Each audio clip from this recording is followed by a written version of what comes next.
I've been a rabbi for about 3 decades, and I cannot recall a year when I had a harder time choosing what to say to the congregation on high holidays. Let me tell you a little secret about how this kosher sausage of a high holiday sermon is made. I began thinking about themes for next high holidays in May or June. In August or September, rabbis get together and discuss ideas. Over the years, I've addressed colleagues at the boards of rabbis in Boston, Chicago, New York, Los Angeles, New Jersey. This year, I was asked again to speak at the North Jersey Board of Rabbis, and for the first time ever, I said no.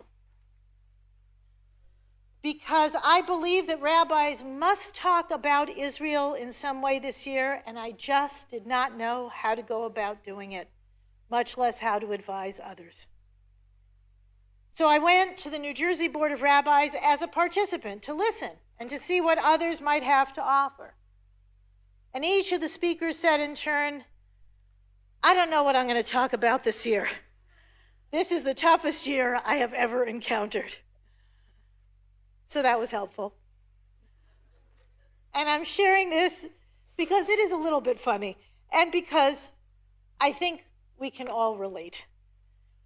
We all want to address what is happening, and so often we feel helpless. What can I add? What can I do? There's so many crises that now affect the Jewish people and humanity as a whole.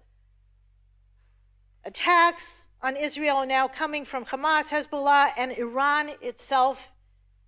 Israelis are deeply divided over how the war has been prosecuted and whether to trust their government. Here in the U.S., we are also deeply divided. There are threats, real and perceived, to democracy, and anti-Semitism, as Joe mentioned, is on the rise, both from the left and from the right. The entire planet faces climate change, and if that doesn't finish us off first, we can all bow to our robotic overlords through the dangers of AI. We are worried, stressed, bereft. So what is there to say that doesn't just add more to the noise or the grief? On this holy day, I'm called to say something somehow meaningful and useful about it all. And my topic may surprise you, given the news. I am talking today about peace.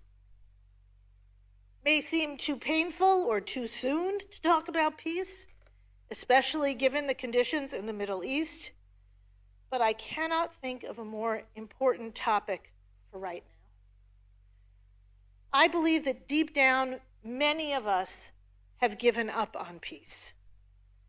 And I want to persuade you this morning to make peace a priority. People who know only a single word in Hebrew are likely to know the word for peace. Shalom is much more than the absence of war, though wouldn't that be a fantastic start? Shalom indicates wholeness, shalemut, apt in these times of division. The verb shilem means to make someone whole after loss or injury. So the Judaic notion of peace includes justice. The noun shalom is related to shalva, meaning serenity. Most famously and commonly, shalom is a greeting. Shalom, CBI. The word shalom comes to mean hello and goodbye because shalom also means well-being. We greet one another with blessings for welfare and well-being. In the Jewish understanding, shalom is the ultimate blessing.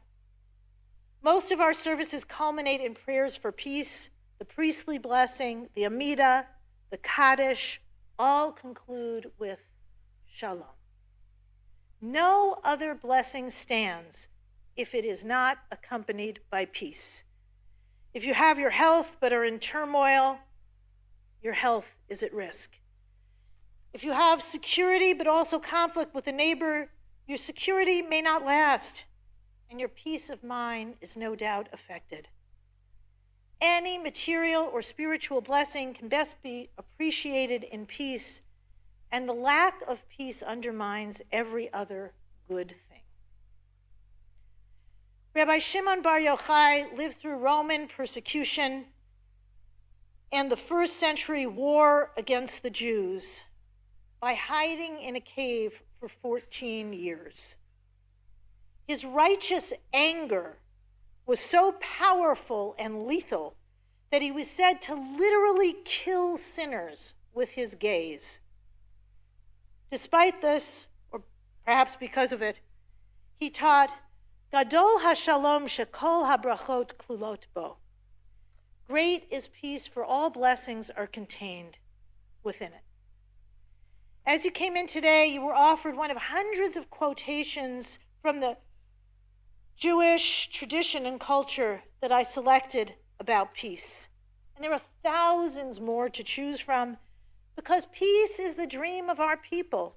Yerushalayim, the name of our holy city, is a pun that means you shall see peace.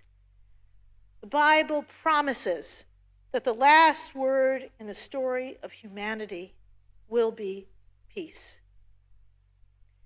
The ancient rabbis made a radical commitment to realize this vision of peace, even during times of profound conflict and anxiety like ours. In Midrash Tanchuma, they taught, Gadol hashalom sha'afilu b'sha'at milchama tzarich adam levakesh shalom. So great is peace that even in time of war, one must seek peace. Our tradition asserts the right of self-defense and the morality of just wars. Yet so great is peace that you must seek peace even in wartime. For most commandments, we operate under the principle, mitzvah haba al yadcha al tachmitzena. When a mitzvah comes to your hand, don't delay. In other words, act promptly when the opportunity to do good presents itself. However, there's no obligation to create opportunities for mitzvot. If someone is sick, then you visit them, but maybe you don't know anyone who's sick. It's a mitzvah to return lost objects, but if no one lost anything, just rest easy. You don't have to swipe something in order to return it. Choose the right practice for the current moment. We don't light Hanukkah candles on Passover or clean out the leaven for Rosh Hashanah. When a mitzvah is at hand, when the time is right, do it. In contrast, it is always, at every moment, incumbent on us to seek peace and make peace. Le'olam yeheh adam rodef shalom ben Yisrael la'akum uven ish le'ishto. One should always pursue peace, whether between Israel and other nations or between spouses. The Psalms tell us, Bakei shalom v'radfehu, seek peace and pursue it. This is a constant, active obligation. And the Midrash asks, seek peace in your own place and run to expand peace beyond your immediate domain. The tradition offers no exception, regardless of conditions. It is a commandment to keep going, keep trying, keep seeking, and pursuing peace. Until messianic peace arrives, there is always something to do in this world to create more shalom. Imagine with me for a moment a matrix that pairs what is public versus personal, what is within our control or beyond our control. When it comes to cultivating peace, most of us spend a great deal of time and energy in the quadrant that is public and not in our control. We watch news, we doom scroll, We discuss, ain't it awful, on social media? And it is awful. But camping out in this quadrant is disempowering for peacemaking and any other good that we seek. Even the area that should be most under our control, our inner life, these days can feel out of control. We feel how we feel. And for many people who are paying attention, we are more likely to feel angry or despondent than peaceful. But shalom can actually be sought in any and all of the four quadrants, publicly or privately, under our control or not. You can cultivate tranquility and sisterhood and brotherhood even in the face of horrific aggression over which you have no control. In this sanctuary, in protective plastic covers, and outside on the ticket table if you didn't get one, there are dozens and hundreds of stories of Israeli Jews and Bedouins and international guest workers who created peace on October 7th. In the midst of terrorism and murder by Hamas, these heroes remained calm. They called their loved ones and exchanged words of unity and love. They hid people. They rescued people. They cared for the safety and well-being of others. In some cases, they gave up their lives for the welfare, the shalom of their neighbors and strangers. The power to make peace lies in focusing primarily on what you can control, and then actively doing whatever you can, under whatever circumstances you face, to bring shalom to both public and private life.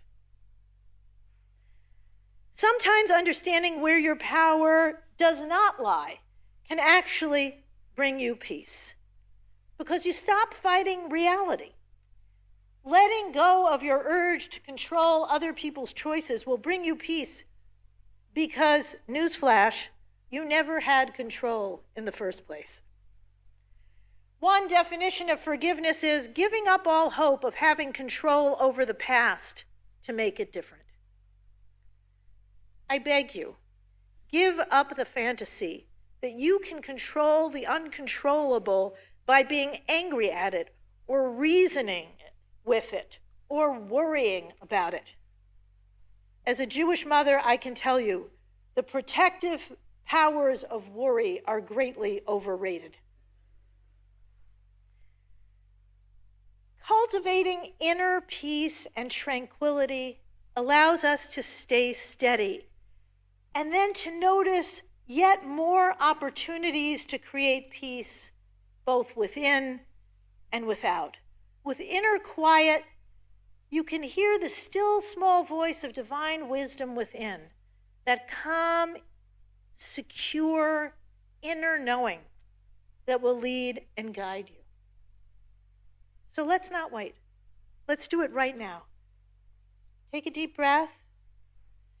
Close your eyes if you like, and consult the wisdom of the still small voice. Ask, where and how can I seek peace today, given the powers and circumstances that I have right now?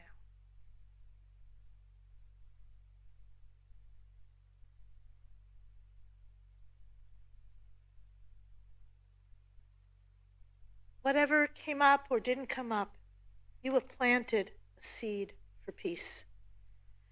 And what flourishes from that will be different for each of us. You might think of meditating and praying here at CBI or at home to find more tranquility. You might receive a message to seek out someone you have a conflict with and attempt to reconcile. You might consider going beyond your domain and taking a leadership position in our synagogue. You might be drawn to making peace through political advocacy or interfaith dialogue. This is a contemplation and discussion to continue, over Rosh Hashanah lunch and throughout the holidays and the year. I want to share with you now, in some detail, one spectacular example of choosing peace that I hope will inspire you. The harsh realities of what we cannot control are not sugar-coated in this story. What shines through for me is the miraculous ability to exercise agency for peace, even in the harshest circumstances. Ma'oz Inon lost both his parents in the first moments of the attack on October 7th at the kibbutz founded by his grandfather, where he grew up. If anyone has the right to say, peace is not my pursuit, peace is not in my control, it's been wrested out of my hands, it would be Ma'oz and his siblings. But instead he said this in a TED Talk that went viral. Only 4 days ago, last Thursday, we buried the remains of my parents. My mom was burned so badly, she could not be identified. I lost them on October 7th.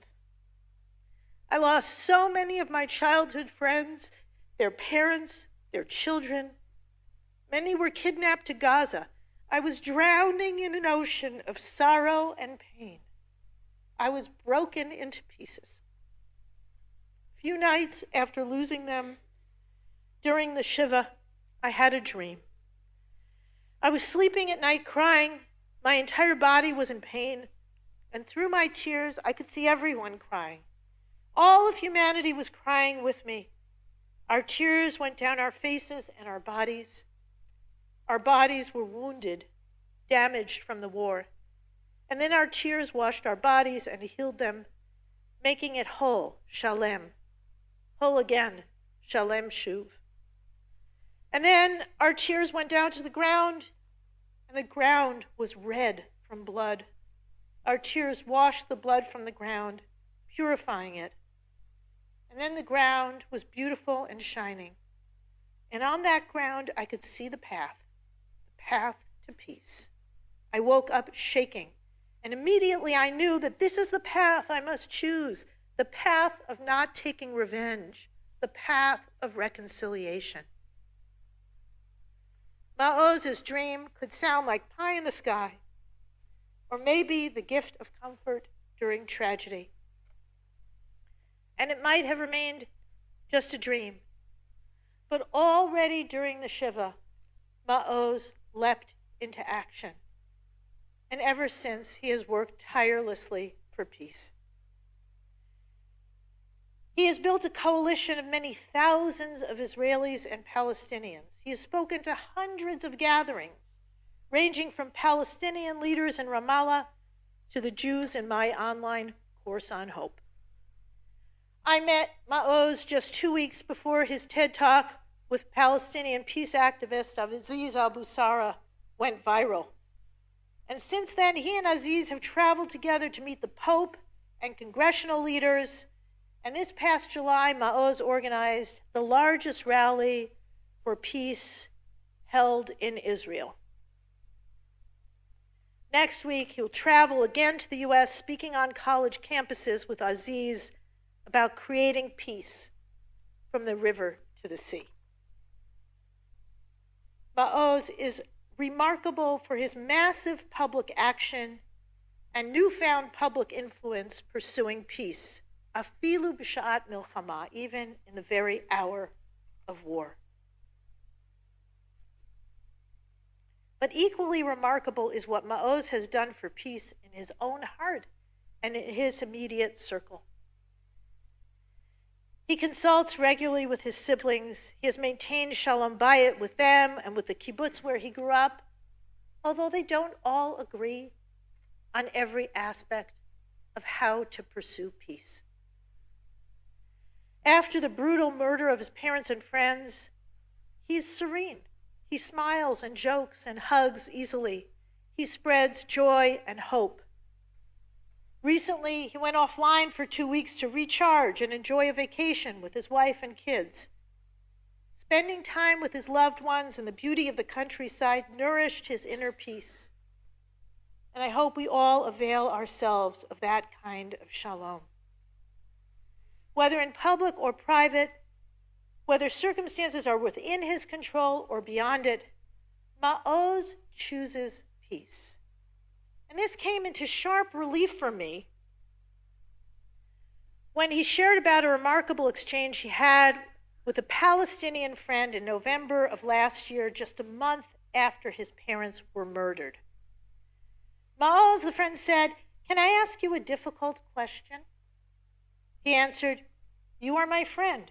You can ask whatever you like." Now let's just pause here. This is a beautiful roadmap for seeking peace. You are my friend. Affirm relationships, whether well established or just beginning. You can ask whatever you like. Be open to difficult questions and conversations. Be ready to listen, even if you choose not to respond or engage.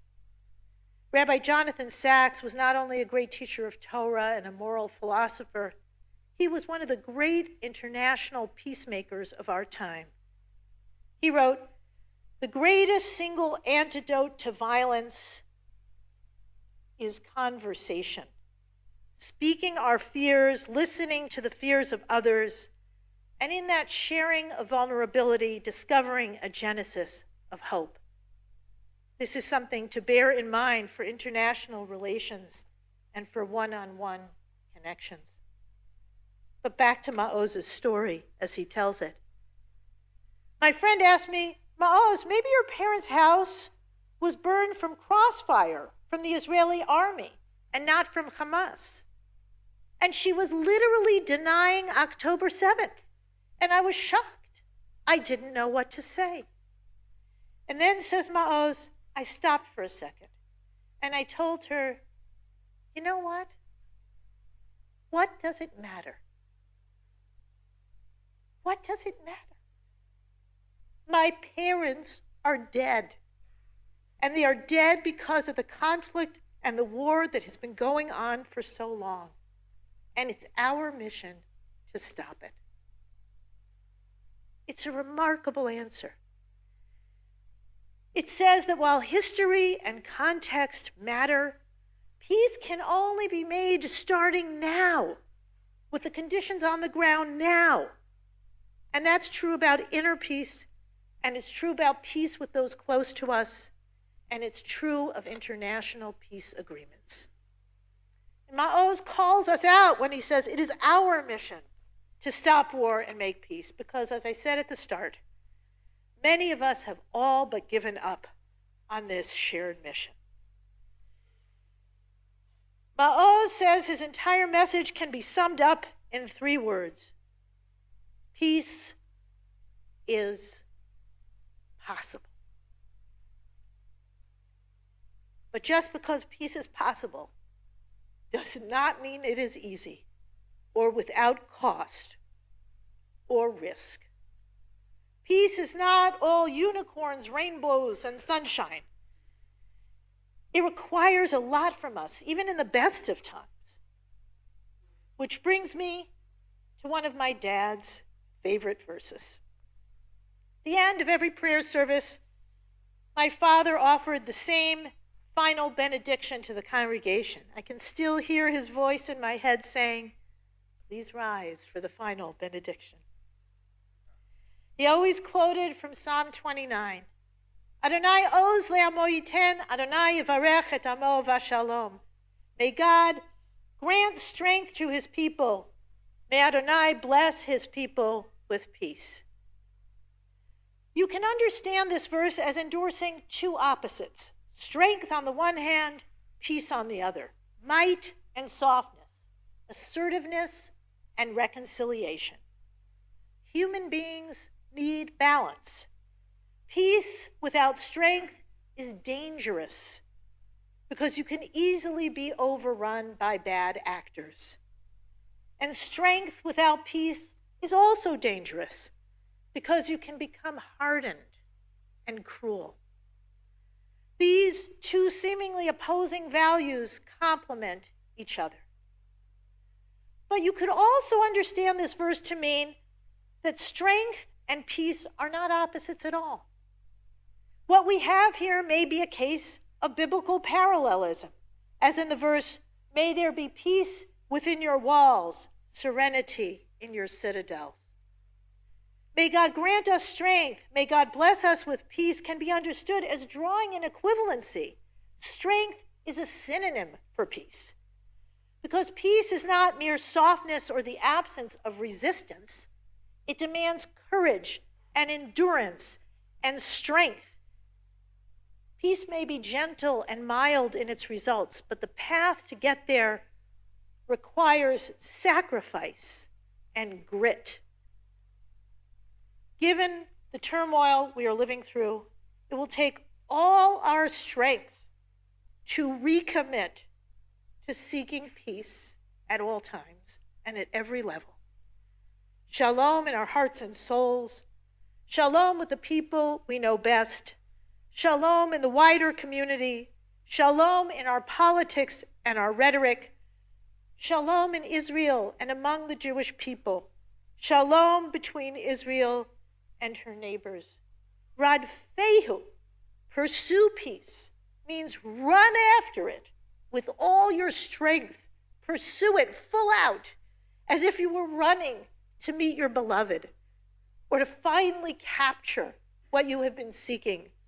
Run after peace as if you were running for your life, because these are not just analogies. Peace is, beloved. It is truly and finally what we seek, and it will save lives. I want to leave my Father the last word, so would you please rise for the final benediction.